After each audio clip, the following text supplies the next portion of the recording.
साथ शुभेंदु सिंह। अब आपको दिखाते हैं इंडिया न्यूज की खास पेशकश ग्राउंड जीरो से ग्राउंड रिपोर्ट।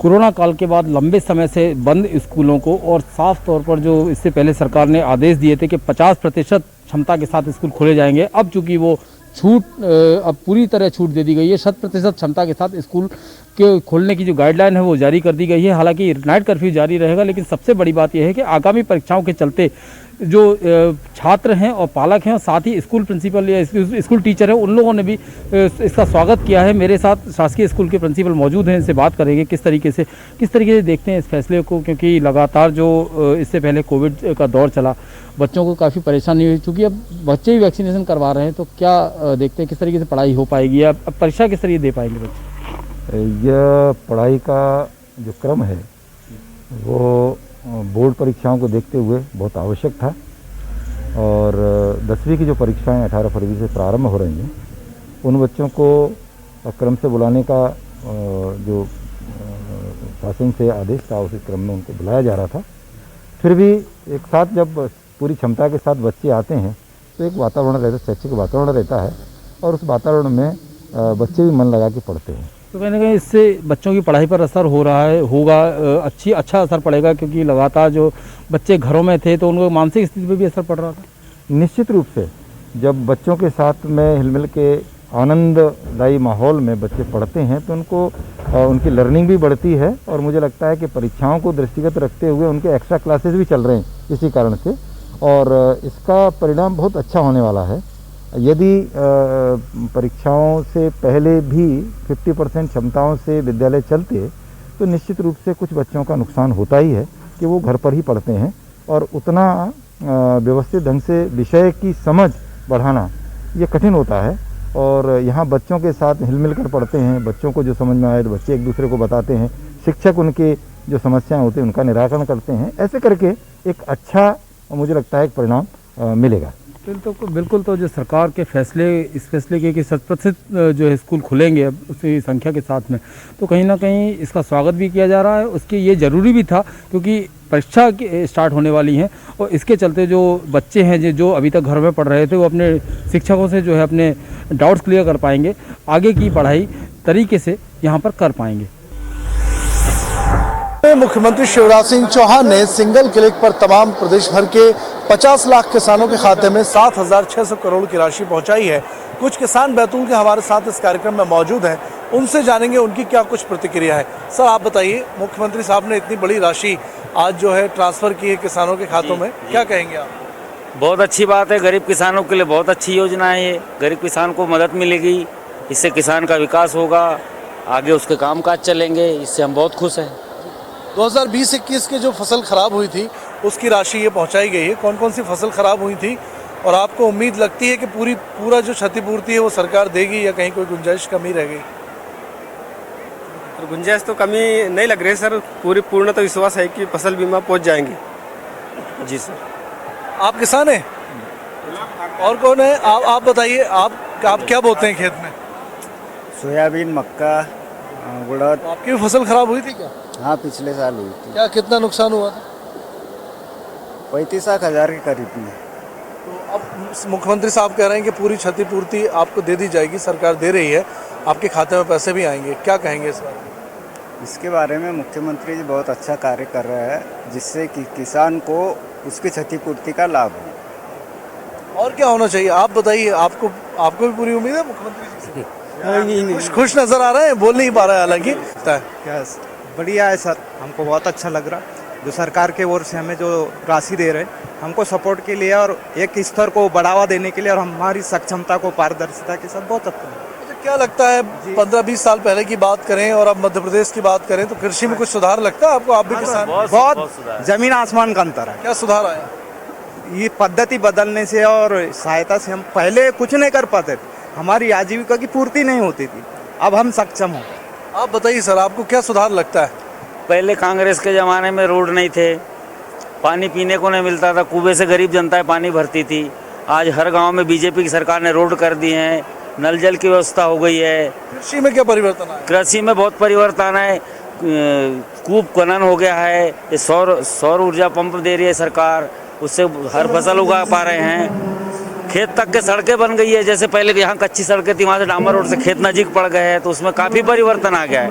किसान की उपज चौगुना बढ़ गई है। इसको आप श्रेय देना चाहेंगे, ये जो तरक्की हुई है कृषि में, इसको किसको आपको किसकी वजह लगती है? बीजेपी सरकार, मुख्यमंत्री शिवराज सिंह चौहान की देन है ये मध्य प्रदेश को सुधारने की। आप क्या कहेंगे सर, परिवर्तन आया है कृषि में?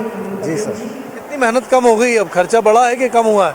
खर्चा कम हुआ है अब, मतलब कृषि मतलब सिंचाई विभाग के हिसाब में पूरे तालाब, नए तालाब और नई सिंचाई व्यवस्था की गई, जिससे बहुत अच्छे विकास होने की संभावना आगे बढ़ रही है। किसानों में कहीं ना कहीं खुशी है इस बात को लेकर। उनका कहना है कि न सिर्फ उनकी क्षतिपूर्ति की राशि जो है अब उनको मिल गई है, बल्कि जो परिवर्तन आमूल चूक 15-17 सालों में मध्य प्रदेश में आया है, उसे लेकर भी किसान काफ़ी खुश नज़र आ रहे हैं और भरोसा जता रहे हैं।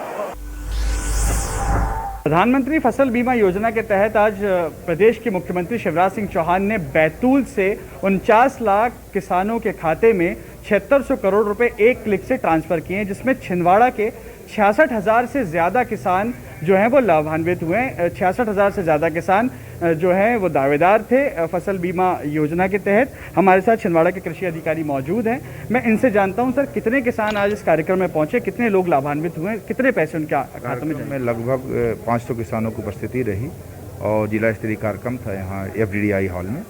इसमें जिले के हमारे 66,156 किसानों के दावा क्लेम जो हैं वो 44.87 करोड़ की राशि किसानों के खाते में ट्रांसफ़र की गई है सिंगल क्लिक के माध्यम से। सर, किसानों को क्या आपको अनुभव कैसा लगा, उनको खुश हैं वो लोग? नहीं, किसान बहुत खुश हैं और उनको एक राहत के रूप में राशि मिली है और उससे किसान भाई हमारे बहुत खुश हैं, उनको फ़ायदा होगा। बिल्कुल, किसान बहुत खुश हैं, राहत के रूप में राशि मिली है।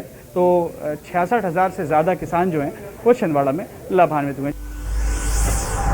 का एक बड़ा आयोजन सरकार कर रही है, जिसमें 49 लाख किसानों को बीमा की राशि का अंतरण होगा। बैतूल से सांसद दुर्गादास जी हमारे साथ मौजूद हैं। सर, बड़ा कार्यक्रम सरकार का किसानों के बीच में, लंबे समय बाद ये कार्यक्रम होने वाला है। लगता है कि किसानों की भरपाई हो पाएगी जो नुकसान उनकी फसल का हुआ था?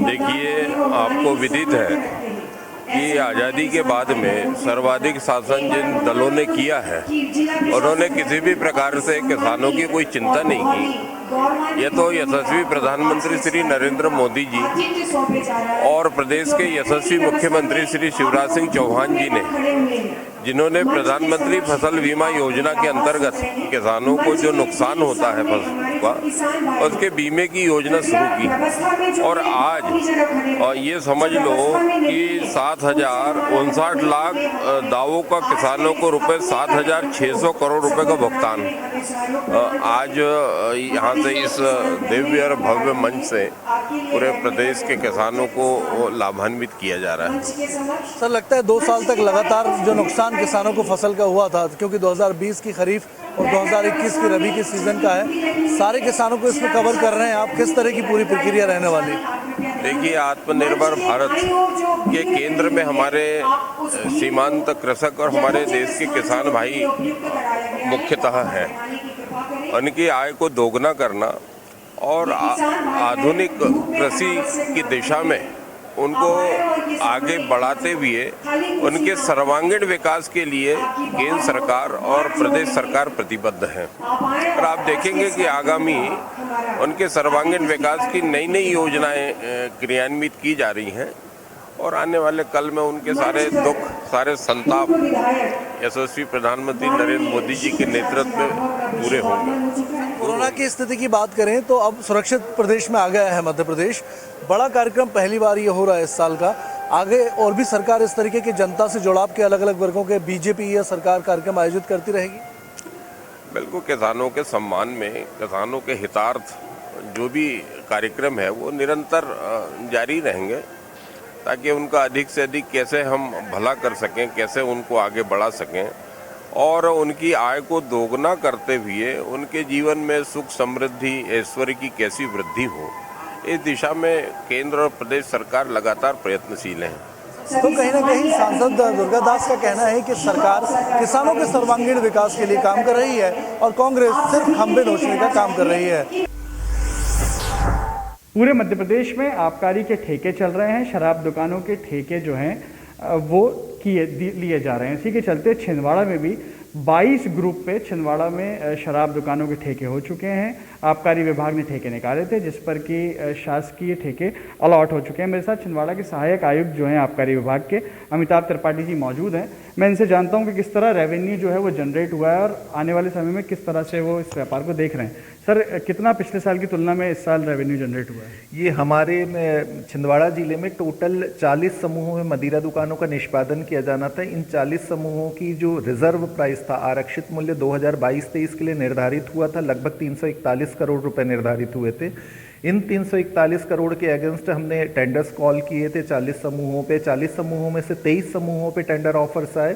23 समूहों में से एक समूह पे टेंडर ऑफर बहुत बिलो होने की वजह से, रिजर्व प्राइस का से बहुत बिलो होने की वजह से ये रद्द कर दिया गया, निरस्त कर दिया गया गवर्नमेंट द्वारा। शेष 22 समूहों पे टेंडर ऑफर गवर्नमेंट ने स्वीकृत कर लिए हैं। इन 22 समूहों की जो रिजर्व प्राइस था, रिजर्व प्राइस 196 करोड़ रुपए के आसपास इनका रिजर्व प्राइस था, जिस पे लगभग हमको काफ़ी अच्छी वृद्धि मिली है। 10.5% रिजर्व प्राइस से वृद्धि होकर ये ठेके 210 करोड़ रुपए के आसपास निष्पादित हुए हैं। यदि वर्तमान वर्ष से इसकी तुलना की जाए तो ये ग्रुपों का लगभग जो राइज है, रेवेन्यू राइज है, लगभग 30% अप होके ये ठेके निष्पादित हुए हैं। तो शराब के शौकीनों के लिए क्या कहेंगे कि शराब सस्ती होगी या महंगी? शराब निश्चित रूप से नए वर्ष में, नए वित्तीय वर्ष में शराब के रेट्स में काफ़ी कमी आएगी। देशी मदिरा के रेट्स तो घटेंगे ही घटेंगे, साथ में विदेशी मदिरा के भी रेटों में काफ़ी कमी होगी। तो ये एक प्रकार से मदिरा प्रेमियों के लिए अच्छी खबर हो सकती है। दुकान में ही देशी और विदेशी दोनों शराब। और ये नया एक शासन की इस बार की पॉलिसी में एक नया कॉन्सेप्ट लाया गया है कि कंपोजिट दुकान का कॉन्सेप्ट लाया गया है कि कोई भी अब देशी दुकान या विदेशी मदिरा दुकान, इस तरीके की स्थितियां नहीं रहेंगी। सभी दुकानों पर सभी किस्म की मदिरा उपलब्ध रहेगी। देशी दुकानों पे विदेशी मदिरा, देशी के साथ साथ, और विदेशी मदिरा दुकानों पे देशी मदिरा भी उपलब्ध रहेगी। तो सभी किस्म की मदिरा सभी दुकानों पे उपलब्ध रहेगी। तो आशा है कि इससे मदिरा प्रेमी निश्चित रूप से खुश होंगे। बिल्कुल, मदिरा प्रेमी निश्चित रूप से खुश होंगे। शराब के शौकीनों के लिए अच्छी खबर है कि शराब सस्ती होने वाली है। वहीं जो रेवेन्यू जनरेट करने की बात हुई है, तो आबकारी विभाग ने पिछले वर्ष की तुलना में इस वर्ष जो है वो वृद्धि की है। 10 से, जैसा कि सर ने बताया कि 10 से 30% के बीच की जो वृद्धि है वो आबकारी विभाग को रेवेन्यू में मिली है। हम इस वक्त खड़े हैं बस्तर संभाग के सबसे ज्यादा नक्सल प्रभावित इलाका बीजापुर इलाके में, जहां पे नक्सलियों ने इंजीनियर को अगवा किया है। यहाँ पर एक साथ में एक मजदूर भी है। नक्सली लगातार यहाँ इस इलाके में तांडव मचा रहे हैं और लगातार घटनाओं को अंजाम दे रहे हैं। उसके बावजूद भी अभी नक्सलियों ने कल घटना को अंजाम दिया था, जिसमें एक पुल निर्माण में कंपनी में लगे हुए एक इंजीनियर को अपहरण किया है। इसी सिलसिले में यहाँ पे हम बस्तर के घनघोर जंगल जो बीजापुर इलाके में यहाँ पे पहुँच चुके हैं। ये बेदरे का ये इलाका है जहाँ पे नक्सलियों ने इसी इलाके से यहाँ पे जो अपहरण किया था। मैं आपको दिखाना चाहूँगा, कैमरा पर्सन दिखाना चाहूँगा कि कैमरा के माध्यम से कि ये वो इलाका है, यहाँ से नक्सलियों ने यहाँ पर लेकर गया है। और देखना होगा कि यहाँ कितने दूर तक यहाँ पे जाना पड़ेगा। और पूरी टीम, इंडिया न्यू की टीम यहाँ पे पहुँच चुकी है और पूरा प्रयास किया जा रहा है कि नक्सलियों के चुंगल से यहाँ पे जो अपहरण किया गया हुआ इंजीनियर को यहाँ से छुड़वाने का जो प्रयास किया जा रहा है वो देखना होगा। कि अब देखना होगा कि यहाँ से जाने के बाद क्या यहाँ पे माजरा देखने को मिलेगा, ये आने वाला ये वक्त बताएगा। इस समय मौजूद है शहडोल नगर के हृदय स्थल पे। ये न्यू गांधी चौक का एरिया है और यहाँ पे तमाम सारी शॉपें हैं। कपड़े की दुकानें यहाँ पे है, यहाँ पे बर्तन की दुकानें हैं और मोबाइल की कई तरह की दुकानें हैं और जहाँ पे काफ़ी महंगे महंगे दाम मोबाइल उपलब्ध रहते हैं। आज सुबह यहाँ पे आज बहुत ही गंभीर घटना हुई। अज्ञात चोर कार से पहुंचे और शटर काटकर एक दुकान, मोबाइल दुकान से लगभग 15 लाख की मोबाइल चोरी करके चंपत हो गए। कहीं ना कहीं 20 शहर में इस तरह की चोरी हो जाना पुलिस पे कहीं ना कहीं सवाल निशान रखता है, क्योंकि मेन गांधी चौक का इलाका है और इस तरह की चोरी हो जाना कहीं ना कहीं पुलिस व्यवस्था की पोल को नजर आ रहा है। जो दुकान संचालक, जब उनसे बात की तो उन्हें कहना है कि दुकान में ताला बंद था, कम से कम 7 से 8 तरह के उसमें ताले लॉक थे, लेकिन इस तरह चोरी हो जाना कहीं ना कहीं काफी हाईटेक चोर यहाँ पहुंचे होंगे। हालांकि पूरे मामले को लेकर पुलिस ने जांच शुरू कर दी है और अज्ञात चोरों के खिलाफ मामला दर्ज करके सरगर्मी से चोरों की तलाश कर रही है। स्वच्छता को लेकर इंदौर शहर लगातार 5वीं बार खिताब जीत चुका है, पंच लगा चुका है। अब यातायात या ट्रैफिक को सुधारने के लिए लगातार प्रयास किए जा रहे हैं। यातायात विभाग द्वारा चौराहे पर लोगों को जागरूक किया जा रहा है, अवेयर किया जा रहा है कि वह भी ट्रैफिक को सुधारने में यहाँ पर अपनी अहम भूमिका निभाए। आप देख सकते हैं कि लोग यहाँ पर निकल रहे हैं। कई ऐसे लोग हैं जो कि हेलमेट नहीं पहने हुए हैं। बहुत ज़रूरी होता है कि हेलमेट पहने ताकि आपकी सुरक्षित रहे, आपका परिवार भी सुरक्षित रहे। साथ ही साथ आप देख सकते हैं कि भले यहाँ पर छोटा सा एक स्टॉप ब्रेकर बनाया गया है, लेकिन फिर भी लोग तेज़ गति से ही जा रहे हैं। यहाँ के आम लोगों से पूछते हैं, हम इंदौरी से पूछते हैं कि उनका ट्रैफिक को लेकर क्या कहना है। जी सर, इंदौर में ट्रैफिक तो वैसे जहाँ तक मेरा ख्याल है कि बहुत काफ़ी अच्छा है, फिर भी कहीं कहीं चूक हो रही है यहाँ पर ट्रैफिक को लेकर। अवेयरनेस लोगों में होना चाहिए। कहीं कहीं सिग्नल तोड़कर लोग निकल जाते हैं, उसमें कुछ 2-4% ही ऐसे रहते हैं जिससे इंदौर थोड़ा बदनाम होता है। हम सोचते हैं, हमारा ऐसा ख्याल है कि जैसे कि स्वच्छता में इंदौर 5 नंबर तक पहुँच चुका है और छठे की तैयारी चल रही है और हो सकता है कि छठा भी हम ही जीते इंदौर भी। अब हम सोच रहे हैं कि ट्रैफिक में भी ये नंबर 1 हो जाए। आम लोगों का यही कहना है कि ज़रूरत है हमें जागरूक होने की, हमें अवेयर होने की। जिस तरह से स्वच्छता में इंदौर का नंबर 1 बनाया है, तो अब बेहद ज़रूरी है कि ट्रैफिक नियमों का पालन करें और यातायात के क्षेत्र में भी इंदौर को नंबर 1 बनाएं। छत्तीसगढ़ में अभी भी कड़ाके की ठंड पड़ रही है। फरवरी का पहला सप्ताह बीत चुका है। दूसरे सप्ताह में प्रवेश करने के बाद भी स्थिति जस की तस है। 2 दिनों पूर्व हुई बारिश ने एक बार फिर शीतलहर का एहसास कराना शुरू कर दिया। मैं दिखाना चाहूँगा छत्तीसगढ़ की राजधानी आज पूरी तरीके से यहाँ पर कोहरे में डूबी नजर आई। यहाँ का मौसम देखेंगे, आसमान साफ है, लेकिन इसके बावजूद यहाँ पर कोहरे की चादर आपको जगह जगह दिखाई देगी। ये जो सफ़ेद आप देख रहे हैं, ये पूरी तरह से वह कोहरा की चादर है जिसने पूरी राजधानी को अपनी चपेट में ले रखा है। तो एक तरह से कह सकते हैं कि छत्तीसगढ़ शीतलहर की चपेट में अभी भी नज़र आ रहा है, क्योंकि जिस तरीके से मैनपाट, सरगुजा, अंबिकापुर और जिस तरीके से मुंगेली वगैरह में कड़ाके की ठंड पड़ रही है और पाठ इलाके एकदम ठंडे नज़र आ रहे हैं, जहां पर पारा -डिग्री तक पहुंच चुका है। तो कह सकते हैं कि छत्तीसगढ़ से अभी ठंड गई नहीं है और ठंड का कहर बदस्तूर अभी छत्तीसगढ़ में जारी है। तो मैं यहाँ बताना चाहूँगा कि जो छत्तीसगढ़ का मौसम है अभी भी जनवरी बीतने के बाद, फरवरी में प्रवेश के करने के बाद भी जस का तस बना हुआ है।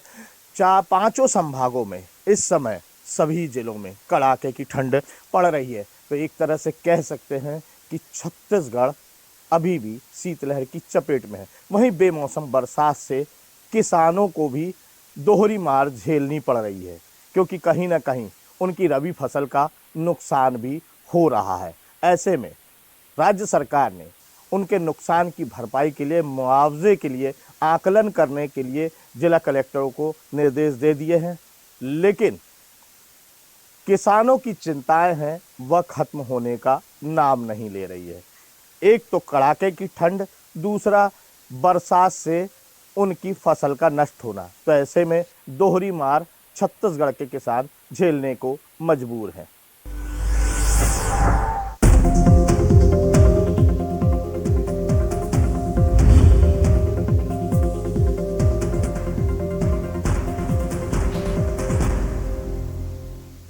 मैं तुम्हारा टीचर हूँ।